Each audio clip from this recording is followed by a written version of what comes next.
ஐயா வணக்கங்கய்யா. நம்ம race கோர்ஸ்ல walking நடக்கிறதுக்கு இத்தனை லைட்டை போட்டு வச்சிருக்கிறோம். நாமளும் தமிழ்நாட்டில் இருக்கோம், அதே தமிழ்நாட்டில் தான் இந்த பையனும் இருக்கிறான். அவன் அப்படி கண் கலங்கி, அவன் கண்ணை பாருங்க, கண் கலங்கி இந்த வயசுல ஒரு மனபாரத்தோட பேசுறான் பாருங்க. நான் கலெக்டர் ஆகி இந்த ஊருக்கு சமத்தூர் அப்படி இருக்குது, அதே மாதிரி எங்களுக்கு எல்லா வசதியும் வேணும். நேர்மையை நம்மையும் விரும்பி பிறருக்கு பயன்படும்படி வாழும் பெரியவரே நல்ல பண்பை உலகத்தால் போட்டி கொண்டாடுவார்.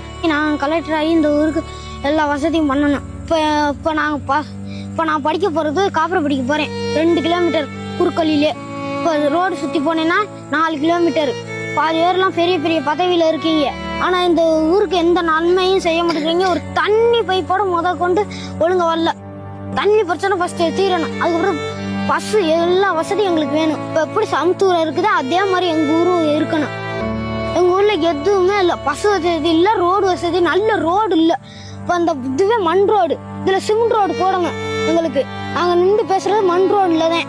சுத்தி பார்த்தா சீமக்கருவா மரங்கள் தான். நாங்களாம் காட்டுவாசி மாதிரி வாழுறோம். பாதி போஸ்ட் மரத்துல லைட்டே இல்ல. எனக்கு ஒரு 2 லைட்டை மட்டும் போட்டு கொடுங்கிறான் பாருங்க. எப்படிங்க அது கேட்டா எனக்கே கண்ணில் தண்ணி வர மாதிரி இருக்குது. தயவு செஞ்சு இது கேட்டா நடவடிக்கை எடுங்க. ஒரு லைட்டை நான் ஸ்பான்சர் பண்றேங்க. சோலார் லைட்டை கொண்டே ஒன்று வைப்போம். இதே மாதிரி இன்னொரு 3 பேர் இருந்தா சொல்லுங்க, நம்ம வண்டியில ஏற்றிட்டு போய் காங்கிரீட்டை போட்டு நட்டி கொடுத்துட்டு வந்துருவோமுங்க. இந்த ஒரு வாரமா நடக்கிற சம்பவங்கள்லாம் பார்க்கும்போது இந்த மாதிரி ஒரு ஏரியாவில் பொம்பளை இல்லைங்க, ஆம்பளையே போக முடியாதுங்க. அது நல்லது இல்லை.